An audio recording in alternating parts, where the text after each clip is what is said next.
Welcome to the Author's Corner with H.D. Campbell. For over 10 years, giving you the best author reviews, features, and more with a surprise or two.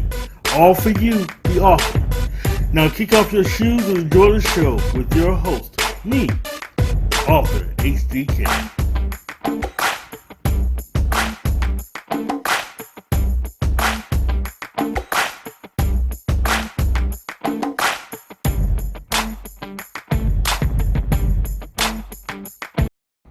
Welcome to the Author's Corner with H.D. Campbell. As always, I'm your host, H.D. Campbell. We're going to have a very big show with two more powerful ladies today. One's a college professor, the other one's a life coach, and they have a lot to say today, so stand by for their interviews. But before we get into anything today, I want to start the show off by talking about October. October is full of powerful ladies. For the first 2 weeks, starting October 5th, we're going to have the Sticky Situation Special with MyStickyBooks.com, founders Julia Press Simmons and Allison Grace. We have four authors talking about their contributions to the cause, and these interviews are no holds barred, man. You are going to love it. Then week three, oh no, we're not done yet.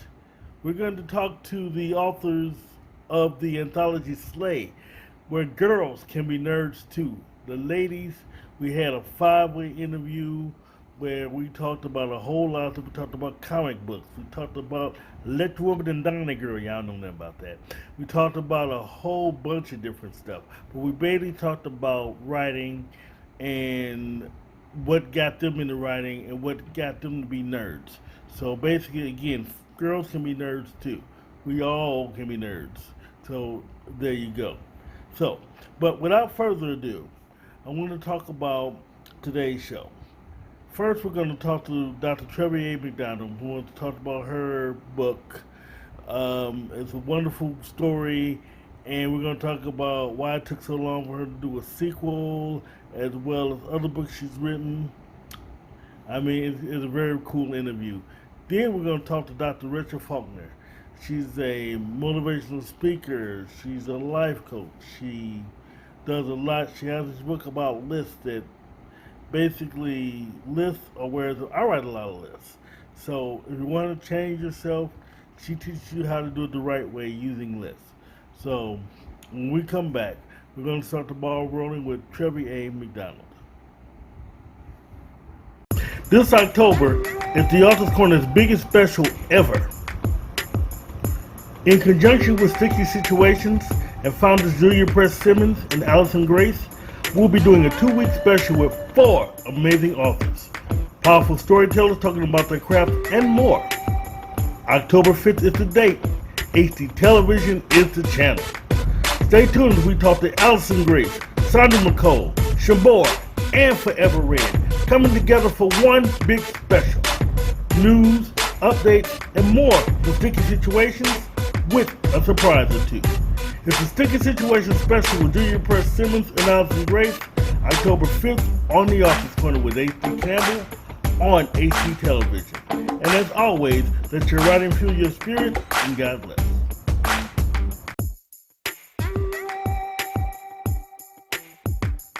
October 19th is an all-new Author's Corner Science Fiction Special, Girl Power Edition. Yes, ladies can be nerds too. And these ladies have come together to talk about their noir vampire anthology, Slay. Then we talk about writing, science fiction, fantasy, and so much more in between. 5 ladies I call the Female Justice League.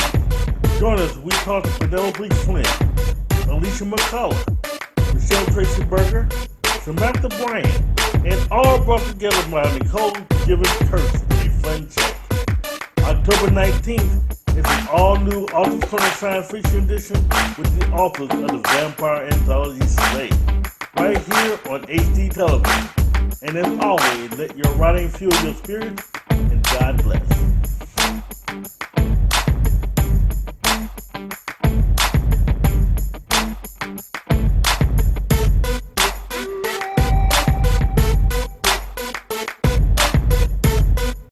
Trevy A McDonald, I mean, what can I say? She's a professor, she's an author, she is so awesome, she's wonderful to talk to.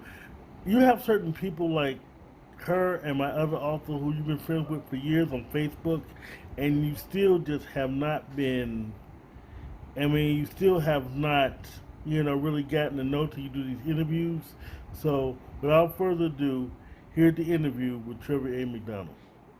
Okay, so I grew up on the south side of Chicago, and my dad had two brothers and one sister, and I was his sister's only niece. So when I was about 6 years old, she sent me a yellow Swiss polka dot dress for no special occasion. It wasn't my birthday, it wasn't Christmas. And my mom told me, you need to send her a thank you note.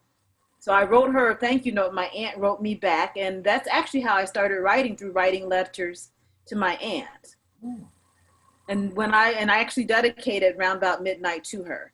But when I got a little older, around 9 or 10 years old, my friends and I used to get together in the summers and write plays, and we would put the current songs in our plays and perform them in one of our backyards, charge 25 cents admission. Now, of course, the only people who came were our parents, but that's really where it started. And I think the big my like big writing event from my childhood came when I was in sixth grade. We had to write a story for homework, write and illustrate a story, and mine became a little book titled Drama, and it's about how through acting you can become rich and successful. And my teacher entered it in Illinois Young Authors, and I, along with a few of my classmates, were actually recognized at Illinois Young Authors that year, and Gwendolyn Brooks was the keynote speaker, and Oh, she good. autographed my book. Ah, see you look. See, I've always wanted to meet her. Never got a chance to. I'm so jealous right now. It's like I love Gwendolyn Brooks. Actually, honestly, because we learned about her in school, and when I first got to her, she was still alive. I guess every child has a crush. She was actually my first crush. I know I'm weird, but Okay. that was my first crush. She was years ahead of me, so that is so awesome. So from then on, how did you, how did we get to Time Will Tell? Okay, so just another thing, when I was in high school, I used to write for my high school newspaper, and I wrote a story on Malcolm Jamal Warner during the heyday of The Cosby Show. I'm telling my age now. He was in Chicago filming a movie called The Father Clement Story, and it was filmed in the neighborhood where my high school was. So I wrote him a note. Dear Mr. Dear Mr. Warner, do you prefer Malcolm Jamal? A feature story on you in the Kenwood Kaleidoscope would be jamming on the one. Ooh. And I gave it to the director. The director gave it to his mom, and I like called home one day. I was working in the yearbook office at school, and my brother was like, "Some woman named Pam Warner called about you interviewing somebody named Malcolm," and I just started screaming, of course. So I was, did that interview with him along with several other of my classmates. Also interviewed Malcolm Jamal Warner that year. And I don't think any of our stories were printed in the newspaper, but I went on to college at the University of Wisconsin at Oshkosh, where I was a radio, TV, film major. And that's when I decided I wanted to become an educator. So from there, I went on to graduate school at UNC Chapel Hill, did my master's in radio, television, and motion pictures, my doctorate in journalism and mass communication. And then in 1995, I found myself armed with a PhD at age 25 and no job. And I asked myself, what can you do right now to make yourself more marketable? I knew that I wanted to be a college professor, and I knew that I needed to publish or perish.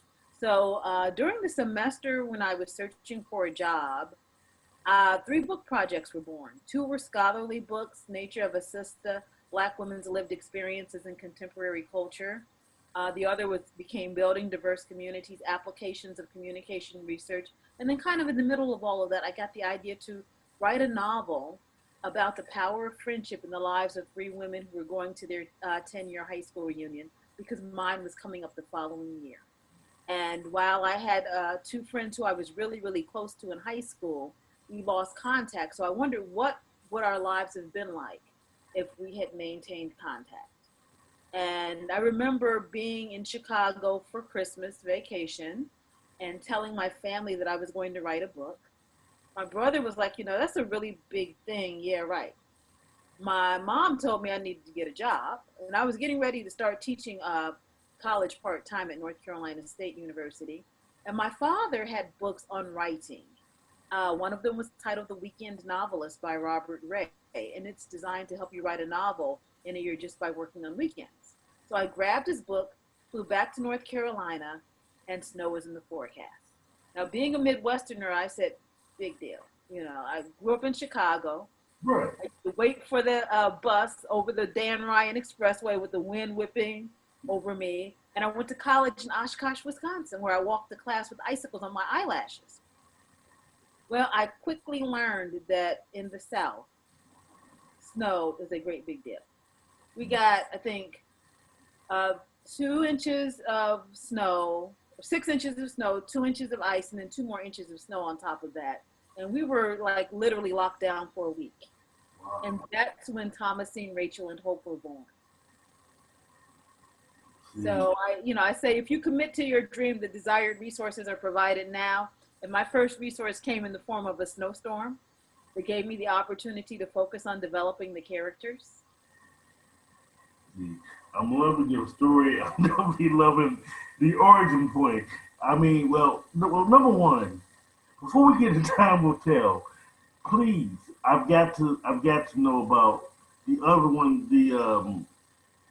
the other books you did right before Time Will Tell. What happened with those? They were both published. So the first one was Nature of a Sister, Black Women's Lived Experiences in Contemporary Culture. And it looks at how, it looks at Black women's experiences in higher education, corporate America, organized religion, and mass media. It's an anthology of scholarly research, and that was published by Carolina Academic Press back in 1998. And then the second book, I was putting a panel together for a conference, and I thought this would be a really great book. And it was originally titled Working Together, Building Diverse Communities, but the publisher had another book titled Working Together. So we had to change the title. And that looks at how researchers build community with the groups they do research on. Because I think so often you have scholars doing this research on these communities, but it's never or not frequently presented in a way that's accessible to those communities who need it the most. So that's what that book explores. And that book was published, I think, around 2002 by Hampton Press. Okay. I'm glad you mentioned that. I'm going to say this and I'm going to get back on topic. A lot of times, a lot of the numbers are skewed. So it's good that we can write books from the horse's mouth, for lack of a better phrase. But yeah, it's always great to write a book. Actually, is that book actually available or just available on the campus? I believe they're both available like through online bookstores because they are both still in print, and they're probably available as well as an ebook now. If not, they should be. Awesome. They were published long before we were using e-readers. Oh, okay. One was published in '98 and one was published in 2002. Wow, okay. So way before Kindle even became. Yeah. I got you. So back to Time Will Tell. All right, Guest Girls come in for the high school reunion. When was that published and how was it received? Okay, so very interesting story. I finished writing Time Will Tell about 3 weeks before my own 10-year high school reunion. And I went back and changed one thing after I attended because we were at a gathering the night before, like the big dinner. And one of my classmates came up, she grabbed me and hugged me. I'm so happy to see you. And then she had to step back and read my name tag to see who I was. So I thought that was a cute little funny thing to add. She had to step back and read my name badge to see who I was. What? I thought that was realistic because after 10 years, pre-social media, it's kind of hard to keep up with everyone. And I just thought that was a little humorous ad for the book. Yeah, I love that. So without giving me too much detail, what is the conflict within the book? Okay, so my story starts as Thomasine is leaving her North Carolina home to drive to Chicago for her 10-year reunion. In the first 3 chapters, I introduce each of the characters, and I'm going to turn around and grab the book so I can do a little show and tell. Okay. These are Thomasine, Rachel, and Hope. Thomasine is the preacher's daughter. She's red hot. She's right here. She's into everybody and everything but herself. And then she has a spiritual awakening and turns her life around. Rachel in the middle is like, she has a really sunny personality and she's the glue that holds the three of them together. And then here's Hope. She's blue. I describe her as masquerading self-righteousness for saintliness. And then the world that she spent 10 years building comes crashing down around her all at once. So I introduce Hope by having her cause a scene in a crisp and tasty donut shop. It's a combination of Krispy Kreme and tasty cake, over a French cruller and a baker's dozen. Because she always has to be right. She's an accountant. Hope is an only child who's really been indulged all of her life, been really spoiled. Her father traveled a lot on his job, so every weekend he would have these massive outings for her while her mom was at home cooking a massive Sunday supper, as we say in the South. And the one thing that she wanted to do, no matter what, was marry her high school sweetheart, Jason, to the point that she started planning the wedding before she even went to the prom. Oh, wow. Whenever her friends said, you know, we have a lot of life ahead of us, you might meet somebody at college, you all aren't going to the same school, they were just jealous. And they didn't have what she and Jason had, whatever that was, because they were 17 years old. Right. So they didn't have too much. That is wild. I love that book. So what? So is there other people, was it your classmates at the reunion, or who influenced your characters? So I use the exercise in Robert Ray's book, where you do a series of what ifs. What if this happened to this person, and then it led to this, and it led to this, and that's how I got the backstories for each of the characters. Okay. Also, there's a little bit of me in each of the characters at some point in my life. Thomasin's education and career path is most like mine. Rachel's personality is most like mine. And then Hope's obsession with food I actually had when I was writing the book. I went home to Chicago for the summer, and my mom said all day long I made trips back and forth between the kitchen and my bedroom, and every time I had a bowl with something in it. I love it. I love it. So, how was it received by fans? I got a lot of really good feedback. Women I had never met before told me that I wrote their life story. And some of the issues that the characters experience. And some even said that, like me, they were each of the characters at some point in their lives. So it really resonated well. And I think even more so now looking back, because I'm having like a lot of meetings with reading groups of women in their 40s, 50s, and 60s, and they really felt that they were able to live their college years over. Because my characters go to different schools. Rachel stays in Chicago and goes to school there. She lives on campus and she attends the same school that Hope's boyfriend Jason attends. And Jason is the star running back. Like, he's covered in Chicago Sun-Times every weekend. He's that good. He's a Heisman hopeful. Oh, wow.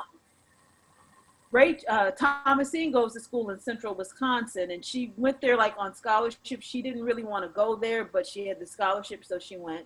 And then Hope follows family tradition, and she attends a fictional black women's college in Savannah named Harrington, just like her mother and her grandmother and all of the other women in her family.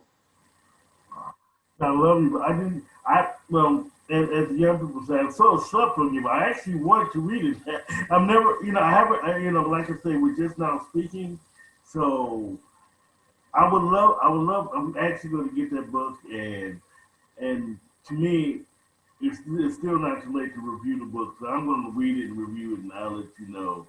Well, I'll let you know, because that sounds like my type of story. That's pretty awesome. So from there on, when did you start in between? Because we're not going to talk about your current book yet. So in between, you started teaching. Yes, so this is what happened. When I wrote Time Will Tell, I was young and foolish enough in my 20s and thought it was a good idea to end it with a cliffhanger. Oh. Yes, so One of the characters has a question about the paternity of her oldest child. One has a relationship that starts, and the question is, did he really mean what he said? Like, she's getting ready to go clear to the other side of the world, and he was supposed to come and see her off at the airport. He doesn't show up. But what all of the readers know that she doesn't know is that he's on the plane in first class while she's daydreaming and listening to Pete Escovedo's Flying South CD. And another character has her world to come crashing down around her all at once. So, yeah, for years people wanted to know what happened to the characters, and I started outline round about midnight in 2002. I have elderly parents. One has passed since then, and unfortunately, I had to become a caregiver for my dad who had Alzheimer's disease. So that's the life that happened to me that delayed me in writing round about midnight. But it does pick up exactly where Time Will Tell ended. And then one of the things that I did with round about midnight, which came out in 2018, Time Will Tell came out in 99. I had 3 Black male students in my Black Press and U.S. History course during the spring 2016 semester, which was right before I started writing it, who had just such a huge and remarkable impact on me. And one of the things that I decided to do as I wrote round about midnight was to develop the male characters more. They're only present in Time Will Tell because of their relationships with the women, Thomasine, Rachel, and Hope. So we see them more prominently in round about midnight. Through their ups and downs, you see them overcoming obstacles, just dealing with some really, really challenging situations that cause them to lose sleep at night, hence the title, Round About Midnight. You know, as an author, I often get asked, I write female characters. Um, and I get asked a lot, so how how do you develop how can you develop female characters when you're a guy? For me, it's quite simple. I just base them off females in my life, my mom, my wife, things like that. So how do you develop your male character? I get to know them very, very intimately.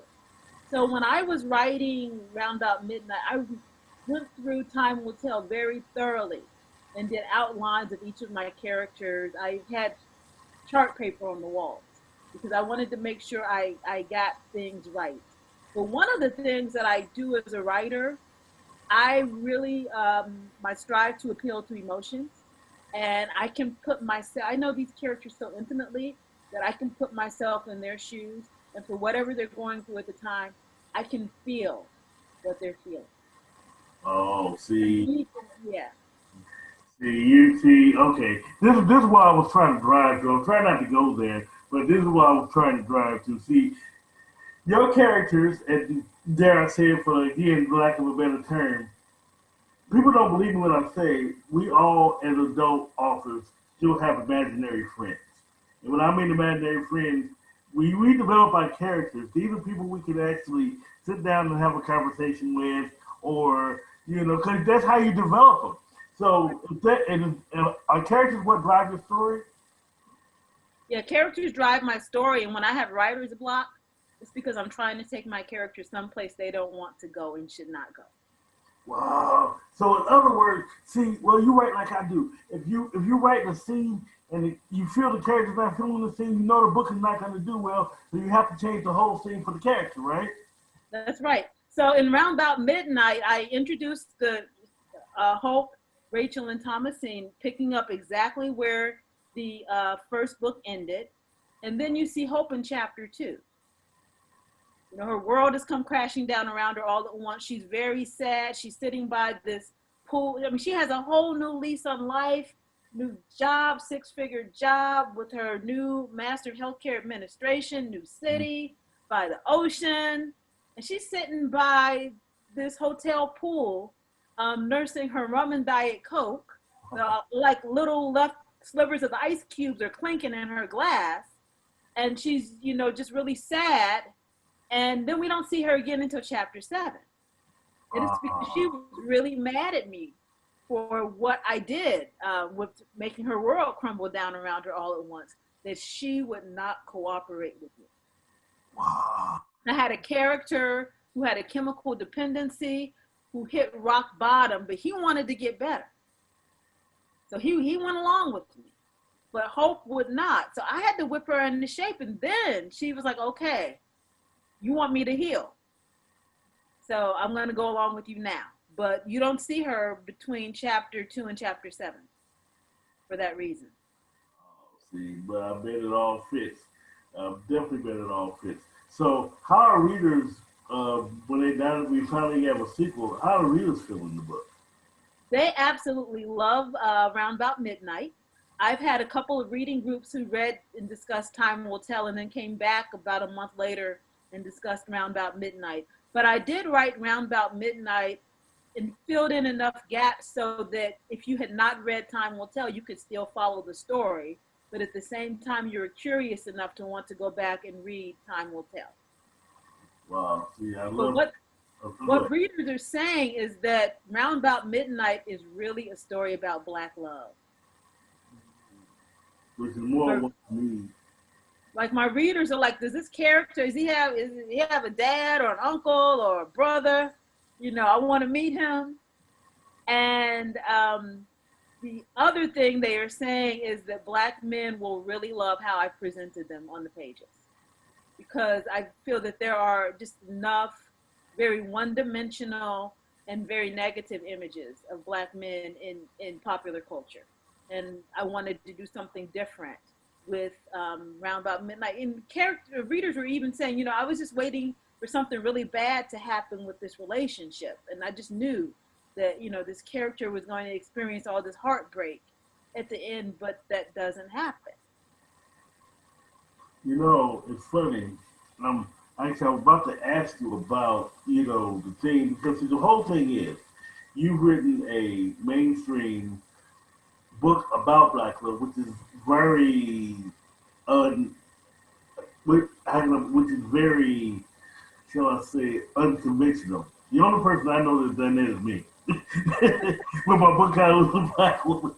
Now, what I'm trying to do, like you said, I'm trying to take out the negative images, because I read books where the men are not as well. A lot of times their careers are not always above board with the law, or they have children, or you know, it's time we actually did books where the women are professionals, the men are professionals. You know, they're in college or they have careers, they're in happy relationships. I mean, it's about time we have those. So, Right. what made you decide that we needed more of that? Again, I think we don't see enough of it. One of the courses I teach is diversity and communication. So we look very carefully at just how different minoritized communities are represented in American mainstream media, and how there is not, you know, enough positive images. We're beginning to see more, but there can be even more. The other thing is that I waited. I think if I had written Round About Midnight back in 1999, 2000, when I was late 20s, early 30s, it would have been an entirely different book. Hmm. It would have been probably like a reality TV show. Oh wow. But The, because I was more seasoned as a human being and had more experiences. See, I'm glad you waited. In fact, I was going to say, but I was going to say that you pulled a Sister Soldier there, because with she wrote the coldest winter ever, and now she's just now coming out with a sequel to it. So I was like, no, no, no. But I understand life happens, so trust me, I know it was worth the wait, especially if people are still loving it. Yeah, and I'm getting new readers who didn't know about Time Will Tell before. So that's really cool as well. And my characters are professionals. They're college educated. One is a health administrator at a big healthcare system. One is a college professor at a fictional university. One is a special ed teacher. One is a professional athlete. I've got, another professor, a former student athlete turned attorney. So they are professionals. You have to tell me. You have. I'm going to annoy you right now and just kind of push you a little bit. This cannot be the end. That's the same thing that I've heard from readers, and they're telling me I need to go on and write the third book, and I'm giving some thought to that. So characters will start to talk to me. I don't know. I ended this book, but people love the characters so much, and there is room for more development with them. I would actually like to go back and write a story about Thomastine's parents, Reverend and Crystal Mentor, and their love story coming of age in the 50s. One about Thomastine's brother, who came of age. He's 10 years older than her. He came of age in the 70s. And because one of the things that I've done in both of the books, the chapter titles are song titles. Wow. Yes. So, Okay. yeah. So I used to be a jazz radio DJ, and I'm a big jazz lover, love jazz trumpet. I'm a Wynton Marsalis fan. And he had an early recording when he played with Art Blakey, very early in his career, titled The All-American Hero. So one of the songs on that album is titled Time Will Tell, and another one is titled Round About Midnight. So in Time Will Tell, all of the chapters are song titles that were current when the chapter was set, and most of them relate to a theme in the chapter. So for example, as Thomastine's getting ready to leave North Carolina to drive home for her reunion, that chapter is titled Holding Back the Years. I've got a chapter titled Love is Stronger Than Pride, where one of my characters finds out she's pregnant while in college, like her freshman year in college. And then in Roundabout Midnight, all of my chapters are jazz songs, and almost all of them are jazz standards. So the very first chapter is It Never Entered My Mind, and that is the opening line for each of my characters. So Hope says, it never entered my mind that the world I spent 10 years building would come crashing down around me all at I once. don't understand why we're just not talking, because every time you say something, it just, because I love jazz. So, yeah, I love jazz. And I never thought about that with the titles and everything. So, and you know what's really funny? What? It's so awesome. We have so many titles of books named after songs, but they're normally R&B and rap songs. They're not jazz songs. Yeah. And that is so, again, that is like so awesome. I love that. I've got a chapter titled Mercy, Mercy, Mercy. And that, it's quite a chapter. Wow. See, so I'm getting both books. I'm going to review both books. But I'm going to wait till I read both books before I do a review. I love it. Now, seriously, you really do have to do the two with the parents. And, and see, I'm a 70s kid, so you have to do the other book. I was born in the 70s, so you have to. The Thomastine's overprotective big brother is a Chicago police officer. Oh, now you really have to do this book. So everything, oh man. So besides the next few books, what else is in the future for you? I want to actually start doing a series of books for middle grade readers to teach them about the civil rights movement and about some of the other historical figures that I'm learning about who are lesser known, that I learn about each semester as I teach my Black Press and U.S. History class. And where are you teaching it, if you don't mind me asking? I'm at UNC Chapel Hill.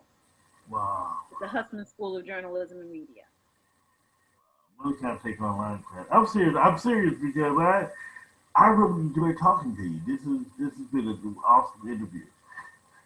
So oh my God. Now, so you've been taking a lot of my training, so I'm getting so it's almost like getting starstruck, so I do apologize. I apologize. So, well, my next question is, how can we get to know you? How can we buy your books? How can we learn more about you and what you have going on? So I have a website, drtrevy.com, as well as a Facebook page, Dr. Trevy, and it's DRTREV as in Victor Y. My books are available at any online retailers. IndieBound, if you want to support independent bookstores, they're able to order them as well. They're available in multiple formats. But I also encourage people to request the books at their local library and get their local library to order the books so that they can be available more widely. They're available both as a paperback version as well and an e version. So if your library has Libby or does Overdrive, your library can order electronic copies. Awesome, awesome, awesome. So this is the part of the show where I give our authors the final word. They can either give shout outs or they can give advice, but whatever you want to say, the floor is yours. Sure. So some of the writers who inspired me, who I've had the opportunity to get to know and form relationships with, include Yolanda Joe, who is like me, a journalist as well. Jacqueline Thomas, she's awesome. Yes. And Venice Berry as well. She's a journalism professor, like me. There are so many others that I just, could go on and on and on about authors who have both inspired me and also been very supportive of me. But one thing I always tell people, and it comes in the form of a haiku that I actually wrote back in 2003 that I put on my syllabi, and that is commit to your dream, and the desired resources are provided now. And that's what happened to me when I decided to write a novel. And my dad had the weekend novelist, and I went back to North Carolina and had a snowstorm as I was starting my teaching career, which gave me the opportunity to develop the characters. It started, that's what happened to me also when I decided to start my own book publishing company, Recha Publishing, which is a name that I created from three keywords from my favorite Bible verse, Romans 12:2. Be not conformed to the world, but be transformed by the renewing of your mind. And I later learned, I met a Nigerian woman who told me that Reyomi is actually a Yoruba word meaning God gives us joy. And I feel that my life's purpose is to use my God-given gifts and talents to uplift, inspire, and empower others in an entertaining and informative way, which brings them joy. Oh, that is so beautiful. So that's how you actually publish your own book. You publish yourself. I published myself originally back in 1999 when I had to print the 2,000 copies, and my dad said, "I hope you're not going to have to give out 2,000 Christmas presents," Hmm. but I didn't. And then I relaunched the company and published both of these books in the digital age, which was a really, really different experience. So yes, awesome interview, and please go and get her books. Her books are wonderful, and check out. I'm going to do a review here, coming soon. So we come back. We're going to talk to Dr. Recha Faulkner. By Late Murder at 10 by H.D. Campbell.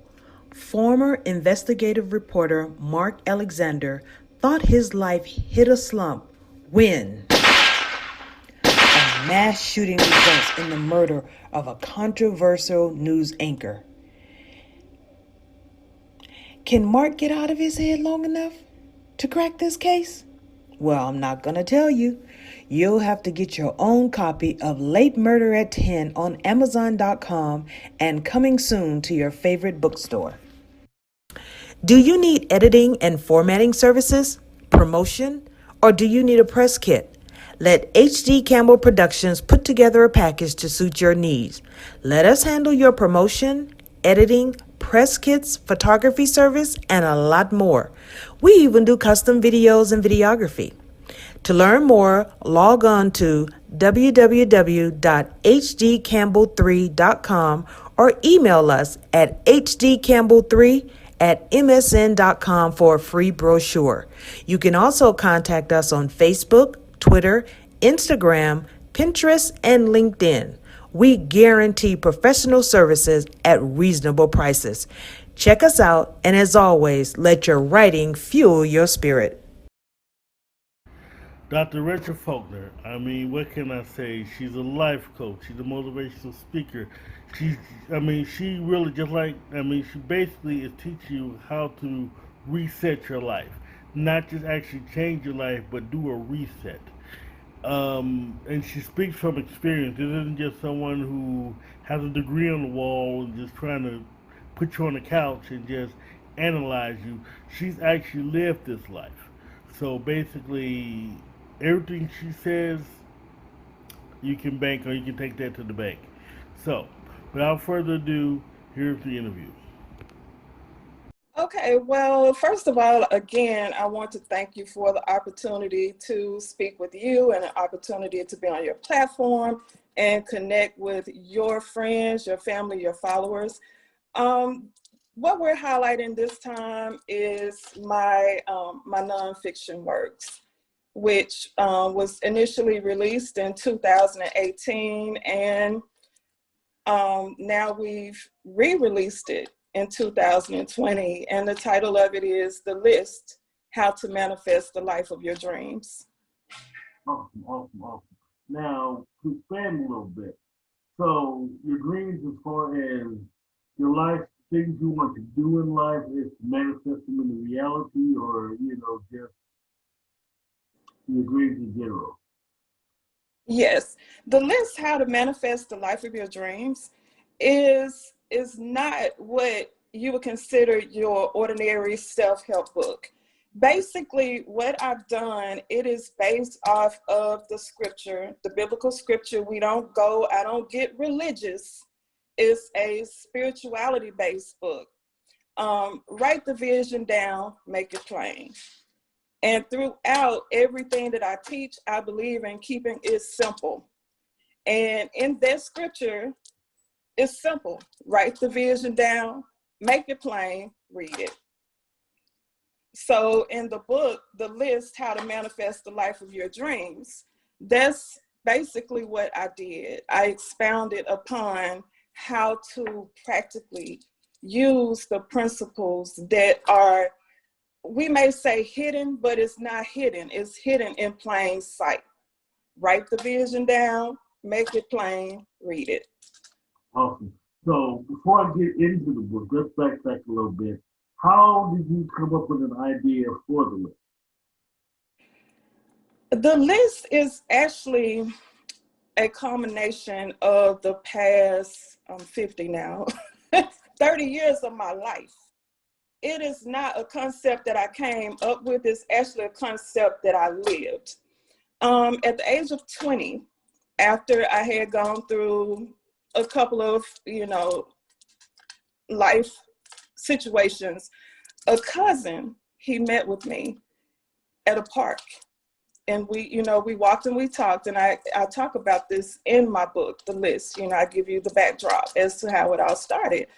And so, he asked me questions, I answered his questions, and, we talked, we went back and forth, we walked, we talked, we walked, we talked. And when we finished, he stopped in the middle of our walk and he said, Recha, when you get home, I want you to write a list of the 20 qualities that you desire in a man. So actually, the result of our conversation and that assignment that he gave me to write down the 20 qualities that I desire in a man was my first introduction to the list. And so at the age of 20, that's what I did. As soon as I got home, I sat down and I wrote down from a 20-year-old perspective the 20 things that I desired in a man. And that's how it all started. Because after I actually wrote the list down, I started to meet guys who, you're talking about a 20-year-old, okay? I started to meet guys who had qualities that I had written down in my list that my cousin, instructed or advised me to do. So I was like, wow, this is really cool. This is neat. I'm starting to actually meet people who have these qualities that I have written down on my list. So, to fast forward, this was before I had been introduced to metaphysical sciences. It was before I had been introduced to positive thinking, all of those things. Because at that point, as a 20-year-old, the only concept or that I had of the list was what I knew growing up in church. So relating it to a Bible scripture was the only thing that I knew to relate it to. You know, write the vision down, make it plain. And it wasn't until after I made that first list of the 20 qualities that I desired in a man, and I started meeting people with these similar qualities, that I started to delve a little deeper into this concept of writing lists. So to bring you forward, you know, to just continue to move forward as I grew and as I started to dig and search and ask more questions, the windows started to open up.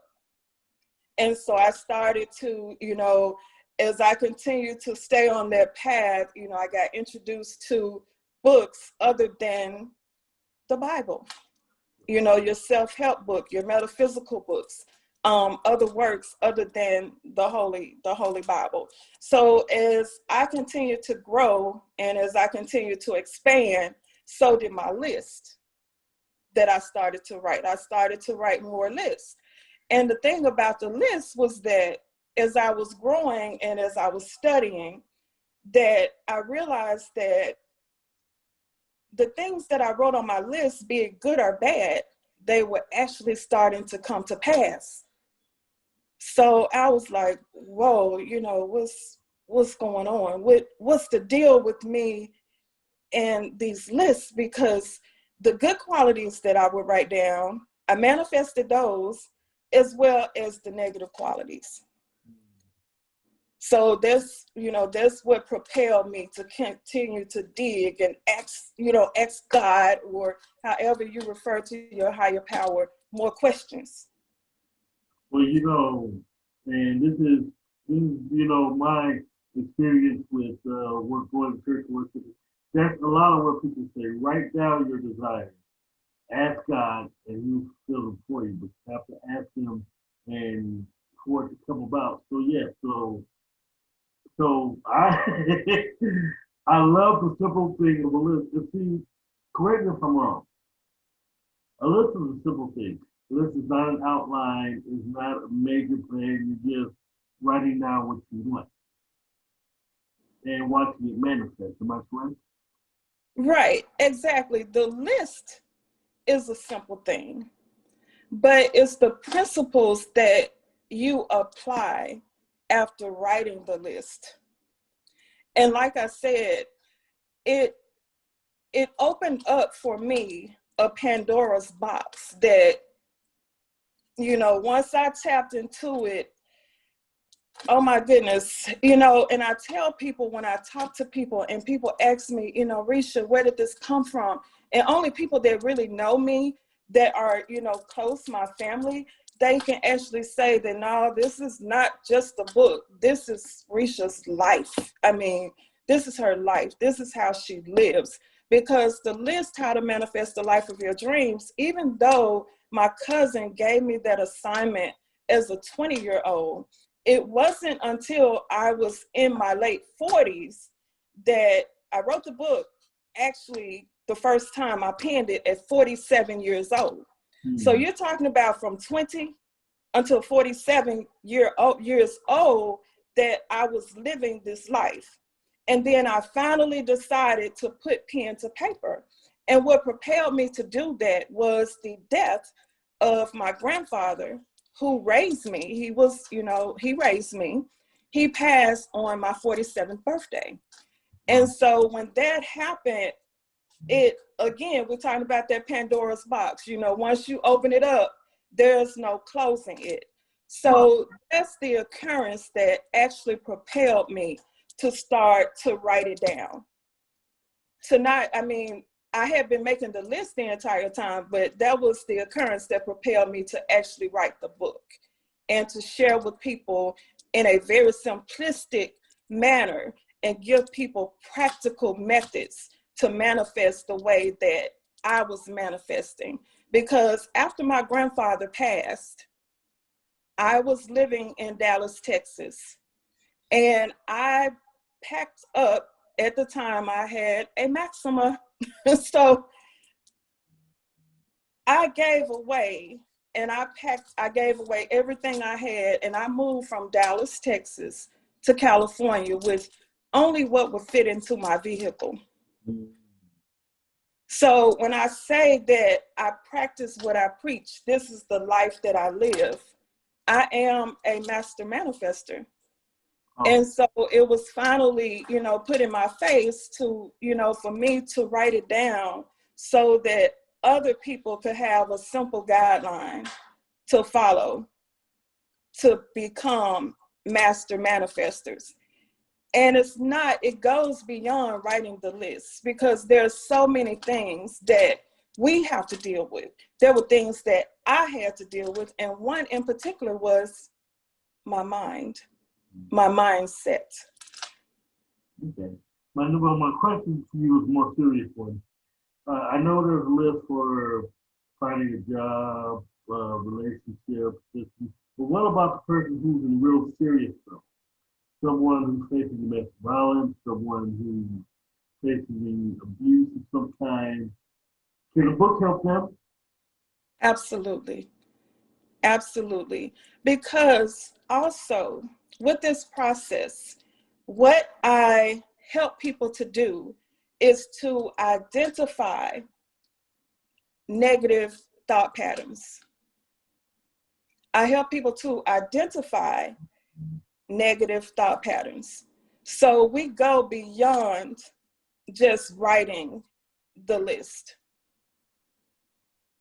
So we identify negative thought patterns, and then we go a little bit deeper and we eliminate false perceptions of self, and we empower ourselves with knowledge. Because basically people ask me, Recha, do you still write lists? And yes, I still write lists, but I write those lists as what I call frequency checkers. As a way for me to check, to check myself to see where I am. Because ultimately, at the end of the day, it's more about me becoming the desire. It's not, and I explain to people think, it's the only person in this universe that you can change at the end of the day is yourself. I cannot change my mate. I cannot change my children. I cannot change my partner. I cannot change my coworkers. The only person that I can change is myself. So this journey becomes a journey of self-reflection. It becomes a journey of growth, self-evaluation, where you go in and you evaluate yourself. Because for a person who's in a situation that not so inviting, the only person in that situation that can change is that person.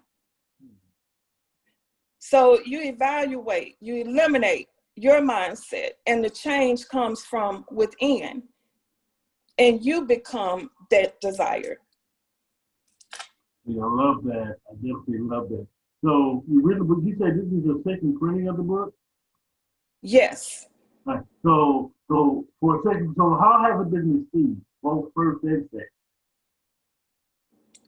I didn't understand. How has the book been received by people? Originally, the book was, I was being asked, is it like The Secret? Oh. And so that's what caused us to go back in and to make some cosmetic changes and make it more like Recha, more like Dr. Recha. More like Recha. Mm-hmm. And so we went back in and we did some cosmetic changes, but the content of the second printing is the same. Okay. Because people, they were asking me, okay, well, is this like The Secret? So what makes you better than The Secret? And it's like, no, I'm not trying to be compared to The Secret. This is Dr. Recha. So like I said, we had to go back in and make it more like me. Understand. Now, my next question is, people read the book, people love the book, Is there any way people have people actually come to you personally for, just personal advice or? Oh, absolutely. Absolutely. Because with the book, and now I'm expanding, I'm grateful, another part of the list that I had written down on my list. We're expanding the brand to include more tools to help people. So for those who want to tap into the list manifestation series, they can get the book. We have this book, it has its own, and this is mine, huh? And you can see, I practice, it's well read. Look, Yeah. markers. This is how I live, for real. And so this is me. Still, I practice what I preach. So the book itself has a manifestation journal in it, and it has a gratitude journal. Oh, wow. Okay. So to expand the line, we've also created a separate gratitude journal. We have a separate manifestation journal. And I'm also tapping into providing weekly planners. Oh, okay. Write the vision down. I'm giving you tools. I'm providing now tools to help people. No excuses. Now. So we have planners, and also now my latest, which I love her. She is the Queen Boss, the weekly planner for the Queen Boss. I love it. I love it. So, like I just said, no excuses. You can do this. You can really do this. Absolutely, because if a person wants to connect with me, this is the first step. I'm providing you with tools to write the vision down, make it plain. And the book, like I said, for me, the book, it gives you simple, practical steps to take. But if a person wants to work with me directly for coaching, counseling, and accountability, I'm available as well.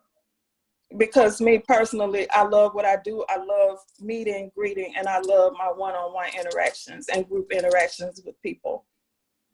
Awesome. So my next question to you is, all right, cool. You got everything for the Queen Boss, everything. Do you also help men as well? I do. I help men as well because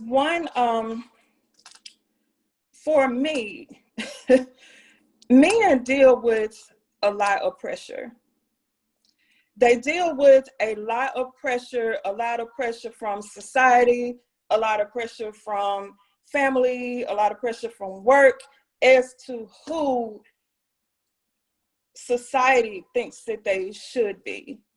So I do work with men as well, because the thing about working with men, and the thing that I want to share with men, is that in our society, it has been a misnomer that if a man becomes emotional or if a man shares his feelings, that he's weak. Right.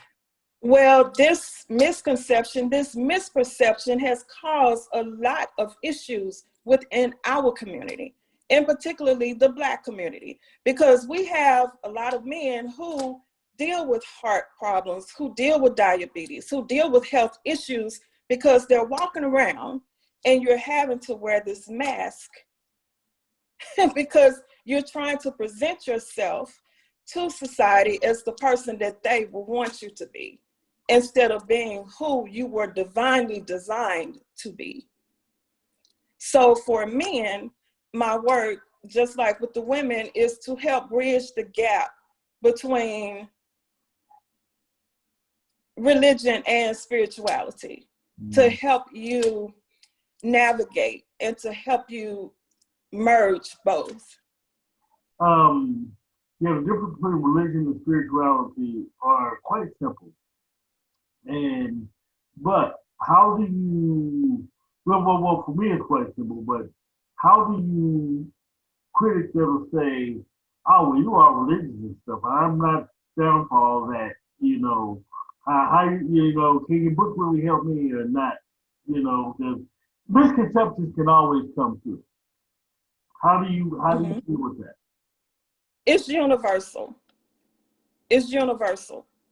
And that's how I deal with that, because I have had people say, oh no, I can't work with you because you work with people who practice other religions. But I come from a place of universal love, unconditional love, because the higher power, regardless of what you call your higher power, is the same. And so I'm not the one who's trying to convert anyone. I am here to empower. I am here to help anyone, male, female, regardless, become the best version of themselves. So it's not about converting someone or, trying to pull you from this point to that point, but it's only to help you, to empower you, to be able to bridge the gap between what you're currently practicing and spirituality, to incorporate these concepts into your life, practical principles that bring real life results. Awesome. And so for a man, when you speak about a man, just like with the list, for a man, it might not be so manly to say, oh, I have this journal that, by Dr. Recha, and hey man, I'm writing down, I'm writing my list and I'm writing down my desires. So it's to help bridge the gap. Well, as a writer, as also myself, I don't care. I really don't give one rest behind if you feel I'm journaling, I'm writing, or whatever. If I need to get your book and I need to write something, I'm going to write stuff down. But I do understand the stigma that men aren't supposed to do stuff like that. Men aren't supposed to have feelings and stuff like that. And I'm glad that you actually do help men. Because you actually help men see that it is strong to feel. It is strong. Like, for example, one thing my wife loves about me is because I express who I am. I love being who I am. I'm glad I live in an age and in a household where women don't see, men who have emotions other than anger as a sign of weakness. So I'm very happy about that. So do you actually take, is there a way, I know you help men, but do you help people around the man understand that hey, he's one person, or, Yes. no. Like I said, it's universal. The concepts are universal. Even though I use biblical scriptures, but the concept is universal. Okay. So my next question now is, I know we're in the middle of COVID-19, but Yes. if somebody wants a personal consultation, how do they get it? Well, actually now because of COVID-19, we're not doing any in-person. We're meeting virtually. I'm either doing FaceTime or Zoom consultations now. Awesome. And how can they get to buy your book, try to get a consultation? How can we actually get to know you? And Okay, thank you for asking and thank you for sharing. The website is www.drrecha.org, DRRECHA.org. And I can also give you my personal email address, which you can share with viewers. The books, they are available on Amazon. And to search, they can search Dr. Recha. And the library should come up of the books that are available for purchase. And the books are available for purchase from my website as well, drrecha.org. So whatever their preference is. okay, good. Now the next question is, next question is, do you have anything coming up, any virtual events or any speaking tours, anything coming up? As of for the next month, there's nothing on my calendar.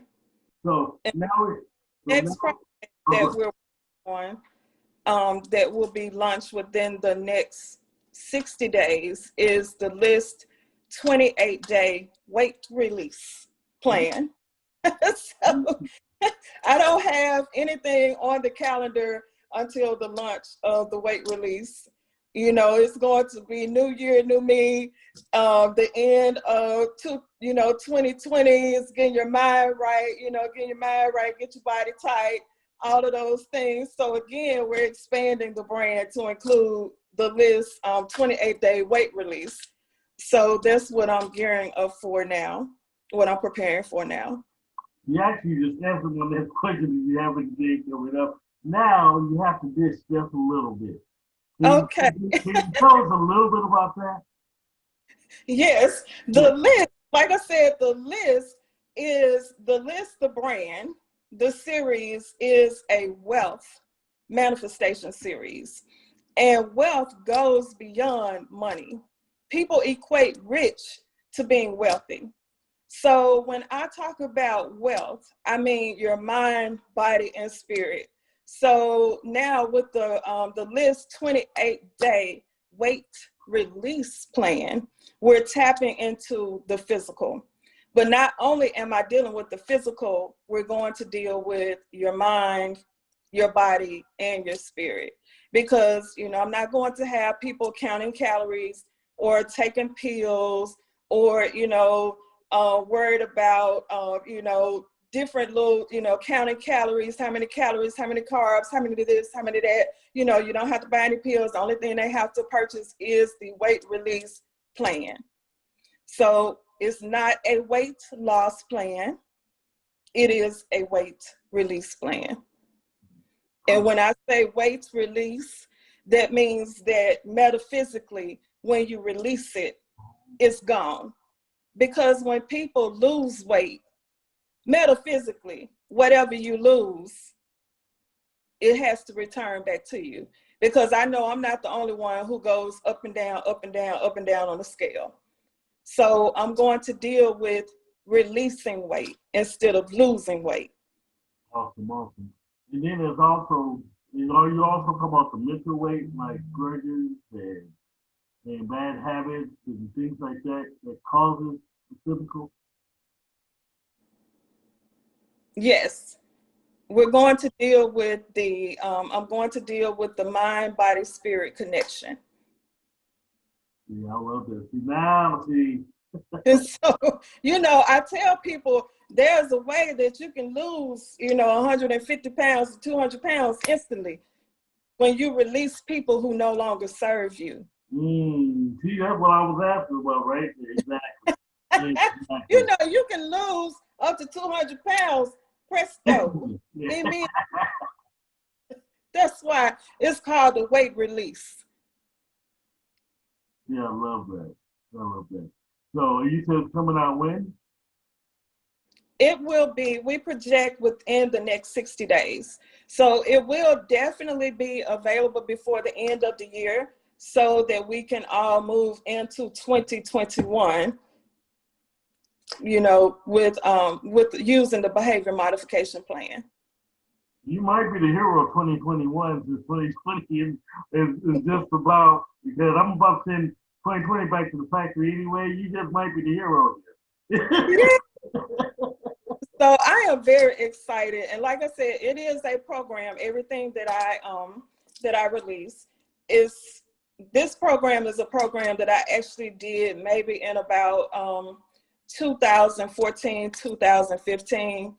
So everything that I have, the programs that I developed, are actually programs that I did myself. Beautiful. So now we're at the portion of the show where I always get my authors to final word, advice, shout out, anything you want to say, the floor is yours. Thank you. So basically what I want to say, again, I would like to thank you for the opportunity to be on your platform, to share with your audience and your people. The list, write the vision down, make it plain, read it. At the end of the day, you are the person that you have been looking for the entire time. So when we write the list is to help us become the desire that we've been looking for. Okay. Well, And especially now during COVID. COVID, if you go into it, COVID means crown. And during this season, a lot of people, they say that this is a time of the fittest. Only the strong will survive. It sounds harsh, but this is a time for everyone to become the best version of themselves, because what may appear as a loss is not a loss. It can be a gain.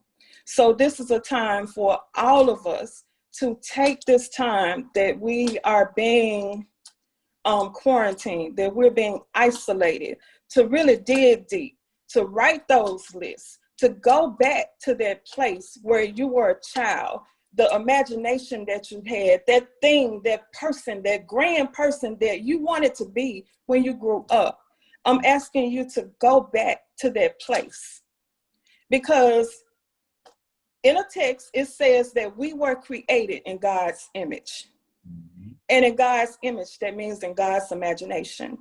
So for some, the COVID has been not such a good thing, but for others, it has given others a time to pivot, a time to recreate, a time to reinvent, and to be the person that we were created to be. Not the person that society wants us to be, but the person that we were divinely created to be.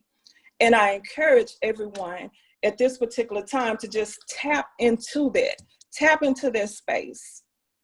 Because a lot of people are dealing with fear. And fear, it is fear that is standing in between you and your greatest self, your greatest potential. It's like you're right there. You're like the little man on the edge of the cliff. I mean, you're standing right there on the edge. And a lot of times you have to jump off and build your wings on the way down.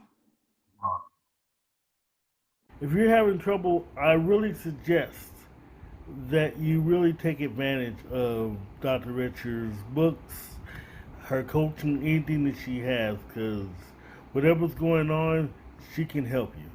So definitely, please go to her website, buy her books, take advantage. So when we come back, we're going to have AC's 2 cents. But first, let's find out what we have coming up next week on the Author's Corner.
Just who is author H.D. Campbell?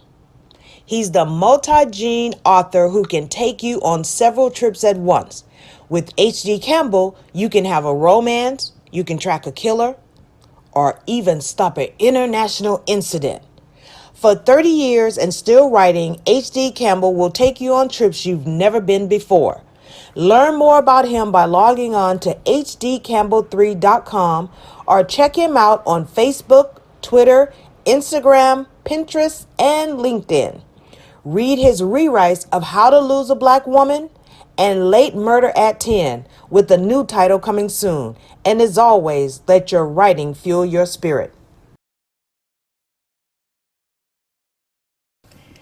You know, even after 20 years, readers are still captivated with How to Lose a Black Woman.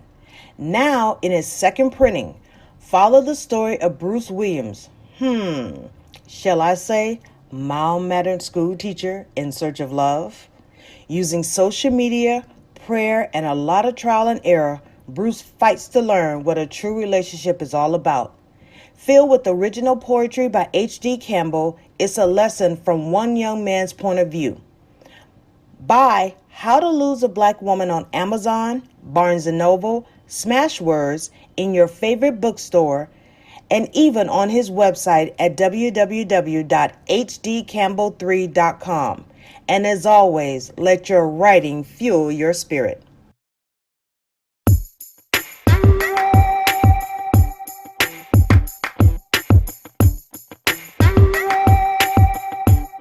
In today's HD 2 Cents, I want to talk today about just believing what you write despite how people feel. Today, I have a friend of mine ask me would I mind reading her manuscript just to see what I thought about it, which I don't mind reading people's stuff. I have a couple friends who have to read this stuff. But you kind of cautioned me that it was erotica. And I've even edited erotica before. Erotica really, nothing wrong with it. A lot of people are embarrassed a lot of times with a lot of language as well as sexual content. But if that's what you write, that's what you write. Don't let other people control what you write. Last week I talked about that a little bit about letting people control your destiny. No, you can't do that. You have to write what's in your heart. If your heart is with erotica, hey, look at Zane. I mean, it did wonders for her career. I mean, come on now. I mean, if your wonders is, urban fiction, I mean, come on. We have a lot of urban fiction authors that Nikki Turner, Quan, a lot of people. I mean, don't let people shame you, but you personally do not be ashamed for what you write. I mean, to me, and like I told her, what I don't like are bad stories, and that's in any genre. So in other words, if you can't write a good story, you can't write a good story. I don't care what you write. You can write Christian fiction. You can write what I write, which is romance or espionage or whatever. You can write erotica. If it's a bad story, it's a bad story. But a good story is a good story. But I know some people will, I'm a church person. I can't do that. Or all this other stuff. Don't listen to them. You do you. Always. Well, that's the Author's Corner for another week. Stand by next week when we have 2 more authors. And then in 2 weeks, that's when we're going to have the Sticky Situation special. We're going to have a lot going on in October, a lot going on throughout the end of the year. Also, stand by for some more books through Hard Drive Publishing that's going to be published. Oh man, this is just going to be such a great year. And also, stand by tomorrow for our first contest, which is actually going to be decided at the end of October. And I'll give you more details about it on the next Author's Corner. But I will also have a promo on my YouTube channel at AC Television. So until then, peace. Let your writing fuel your spirit, and as always, God bless.